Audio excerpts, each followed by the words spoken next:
Good morning, 7th class students. As we are doing chapter 1, the name of the chapter is integer, and we are also doing exercise 1.3. In exercise 1.3, we have already completed the question number 1 to 4. Now, today we will try the question number 5. In question number 5, we have given that कि find the product using suitable property. कि हमें suitable property integer से related use करके हमें product find out करना है। हम इसमें ए पार्ट कर चुके हैं। बी पार्ट में हमें क्या दिया है, 8 मल्टीप्लाइड बाई 53 मल्टीप्लाइड बाई -125। तो हमने क्या किया कि 8 हमें इससे इस ये जो 3 टर्म्स हैं, तीनों नंबर, इनको मल्टीप्लाई करना है। तो मल्टीप्लाई करने के लिए हमने इन तीनों ये जो नंबर है तीनों, इनको इस तरह से मल्टीप्लाई करेंगे कि हम इनको ईजी मैनर में मल्टीप्लाई कर सकें। तो इसके लिए मैंने क्या किया कि 53 मल्टीप्लाइड बाई -125 था, तो मैंने -125 पहले ले लिया और 53 बाद में ले लिया। अगर मैं इस तरह से नंबर को चेंज करके लिख रही हूँ, मीन्स ये नंबर ए सपोज कीजिए ए है और ये बी है, तो मैंने ऐसे लिख दिया बी क्रॉस ए, तो बी मल्टीप्लाइड बाई ए हो गया। तो इस तरह की अगर मैंने कोई चेंजिंग की है तो वो मैं किससे रिलेटेड चेंजिंग कर रही हूँ, that is commutative property. Means a multiplied by b किसके इक्वल होता है, बी मल्टीप्लाइड बाई ए। तो इसलिए ये नंबर मैंने आगे पीछे लिख दिए। तो अब यहाँ प्लस का 8 है, माइनस का 125 है, तो plus minus minus minus sign बाहर हो गया।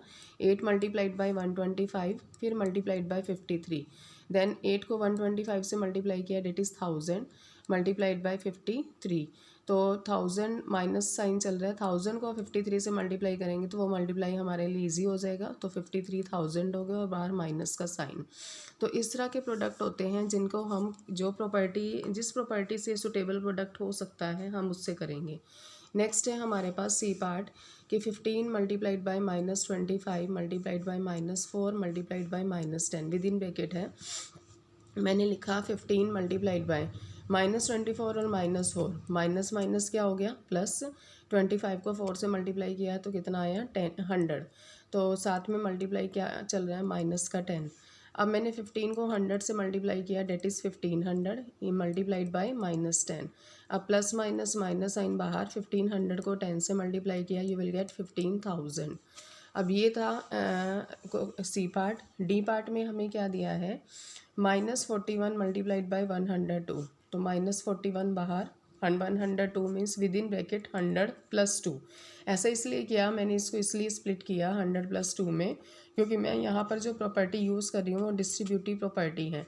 डिस्ट्रीब्यूटिव प्रॉपर्टी क्या कहती है कि आपके पास 3 इंटीजर हैं, a multiplied by b + c, तो आप a को b से मल्टीप्लाई करेंगे, देन प्लस a को c से मल्टीप्लाई करेंगे।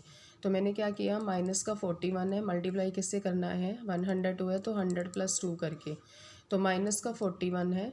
41 को मैंने पहले 100 से मल्टीप्लाई किया, देन प्लस का साइन, देन 41 को 2 से, तो 41 को 100 से किया 4100, प्लस 41 को 2 से किया तो 82, तो 4100 + 82, तो आपके पास जो आंसर आया वो कितना आया, -4182। इसी तरह से नेक्स्ट क्वेश्चन है, ये भी डिस्ट्रीब्यूटिव प्रॉपर्टी अप्लाई हुई है। इसमें हमें इस फॉर्म में दिया है कि a multiplied by B then plus a multiplied by C, तो a multiplied by B plus a multiplied by C, तो 625 मल्टीप्लाइड बाई -35, देन 625, ये माइनस का साइन मैंने 65 के साथ लगा दिया क्योंकि ये मल्टीप्लिकेशन है, तो अब माइनस का साइन 65 के साथ रख सकते हैं। देन 625 को मैंने बाहर कॉमन निकाला, मल्टीप्लिकेशन का साइन है, विद इन ब्रैकेट मैंने क्या लिया, -35, then plus, then within bracket -65। अब आप इसको सोल्व करेंगे। हमें दिया है 625 multiplied by -35 then -65, then 625 multiplied by -35 -65 कितना हो गया, -100, तो 625 को 100 से मल्टीप्लाई किया, then you will get 62500 -62500। Same in that case student f part है और जी पार्ट भी आप सेल्फ ट्राई कर लेंगे। अब नेक्स्ट हमें क्वेश्चन नंबर 6 क्या दिया है कि a certain freezing process requires that room temperature be lowered from 40 degree Celsius at the rate of 5 degree Celsius every hour, what will be the room temperature 10 hours after the process begins. Means कि एक freezing process है जिसमें एक room temperature जो है वो 40 degree Celsius तक लो है, और एवरी आवर मतलब कि हर एक घंटे के अंदर अंदर वो 5 डिग्री सेल्सियस कम होता जा रहा है। तो पहले से ही वो 40 डिग्री सेल्सियस लोअर पर चल रहा है और हर 1 घंटे के अंदर वो 5 डिग्री सेल्सियस कम होता जा रहा है। तो उन्होंने बोला है कि आप रूम टेम्परेचर 10 आवर्स मीन्स 10 घंटे के बाद जो रूम टेम्परेचर होगा वो आप बताएंगे। भी जब प्रोसेस बिगेन हुआ था और उससे लेकर एंड तक जब 10 आवर्स पूरे हो गए तो 10 आवर्स के बाद रूम टेम्परेचर क्या होगा। तो सबसे पहले हमें दिया है कि प्रेजेंट रूम टेम्परेचर कितना है 40 डिग्री सेल्सियस।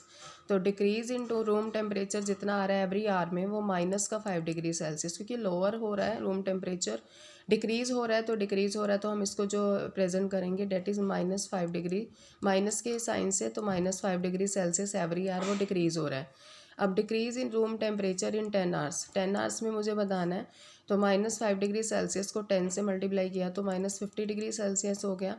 अब to room temperature after 10 hours पूछ रहे हैं तो क्या करूँगी, जो स्टार्टिंग का रूम टेम्परेचर उसमें से मैं माइनस कर दूँगी जो 10 आवर्स के बाद का रूम टेम्परेचर शो हुआ है आपको 10 आवर्स के बीच में जो भी रूम टेम्परेचर आया है। तो 40 डिग्री सेल्सियस में से माइनस कर दिया मैंने 50 degree Celsius, then you will get -10 degree Celsius. इसका मतलब कि रूम टेम्परेचर आफ्टर 10 आवर जो आया है वो -10 डिग्री सेल्सियस आया है आफ्टर द प्रोसेस बिगिन, कि जब प्रोसेस शुरू हुआ था उसके बाद का। तो स्टूडेंट ये क्वेश्चन थे जो आपने करने हैं। Thank you and have a nice day.